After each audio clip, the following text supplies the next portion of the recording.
ఎలా అధికారాన్ని నిలబెట్టుకోవాలి, ఎలా కుట్రపూరితంగా మిగతా వాళ్ళని మోసం చేయాలి, ఓటర్లను మోసం చేయాలన్నటువంటి ఉద్దేశంతోనే పరిపాలన సాగించాడు.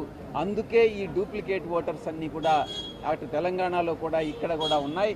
కాబట్టి రెండు రాష్ట్రాలకి ఒకే రోజు ఎలక్షన్ జరిపినట్లయితే అక్కడ ఓటేసి ఇక్కడ ఓటేసేటటువంటి అవకాశం ఉండదు. కనుక ఎలక్షన్ కమిషన్కి మేము ఒకే రోజు ఎలక్షన్ జరపాల్సిందిగా నివేదించడం జరిగింది.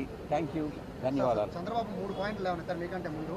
అందులో ప్రధానంగా వాలంటీర్స్తో ఎన్నికలు నిర్వహిస్తున్నారనేది, 2600 మంది మహిళా పోలీసులు బిఎల్ఏలుగా పెట్టారని, కలెక్టర్లందరూ కూడా వై ఏపీ నీడ్స్ జగన్ అనే కార్యక్రమంలో పాల్గొంటున్నారు. 14 సంవత్సరాలు ముఖ్యమంత్రిగా పనిచేసినటువంటి వ్యక్తికి ఎవరు ఎలక్షన్ ఆఫీసర్స్గా ఉండాలి, ఎవరు ప్రిసైడింగ్ ఆఫీసర్స్గా ఉండాలి అన్నటువంటి విషయం తెలియకపోవడం అన్నటువంటిది శోచనీయం. మీరేమో అక్రమాలు జరగలేదు అని చెప్తున్నారు, ఏది ఓటర్ విషయంలో కానీ. మరి ఒక పక్కన అధికారులు అయితే చర్యలు తీసుకుంటున్నారు, సస్పెండ్ చేస్తున్నారు, మరి ఏంటి? మేము అదే చెప్పాం ఎలక్షన్ కమిషన్కి. తెలుగుదేశం పార్టీ ఈ యొక్క బోగస్ కంప్లైంట్లన్నీ ఇస్తూ ఉంది.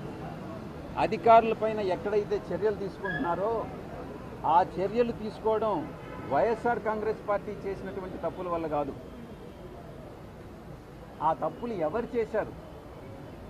మేం చేశామా? మా పేరుతో తెలుగుదేశం పార్టీ వాళ్ళు చేశారా? అది ఎవరు చేశారు, దాని వెనక ఎవరున్నారు అన్నటువంటిది నిజాన్ని నిర్ధారించండి అని ఎలక్షన్ కమిషన్కి నివేదించడం జరిగింది. నేను గతంలో చెప్పినట్టుగా చంద్రబాబు నాయుడు జీవితమే ఒక మోసపూరితమైనటువంటి జీవితం, కుట్రలమయమైనటువంటి జీవితం, అది రాజకీయ జీవితం. కాబట్టి వీటిని ఆరోపణలను నమ్మవద్దు.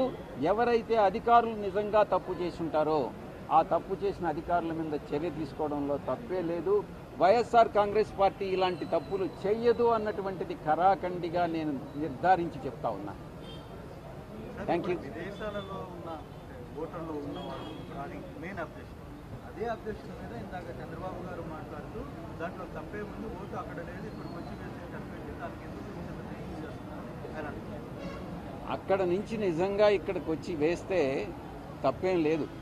వాళ్ళు ఇచ్చినటువంటి అడ్రస్ కానీ, వాళ్ళ ఓటర్ ఐడి కానీ, వాళ్ళు ఇచ్చిన ఆధార్ కార్డు కానీ ఏదైనా ఇచ్చుంటే అవన్నీ కూడా కరెక్ట్ అయితే తప్పు లేదు. అవి బోగస్ అయితేనే తప్పు. తెలంగాణలో ఓటుండి ఇక్కడ కూడా ఓటు ఉండడం తప్పు. మీరు కంపగుర్తిగా ఓట్లన్నీ కూడా తొలగిస్తున్నారు అనేది ప్రధానమైన ఆరోపణ.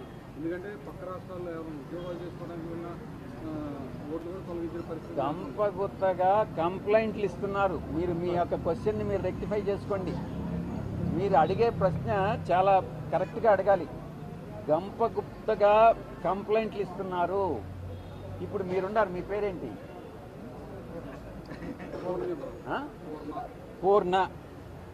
పూర్ణకి 175 నియోజకవర్గాల్లో ఒక 25 లక్షల మంది బోగస్ ఓటర్స్ ఉన్నారని కరాఖండిగా చెప్పగలడా?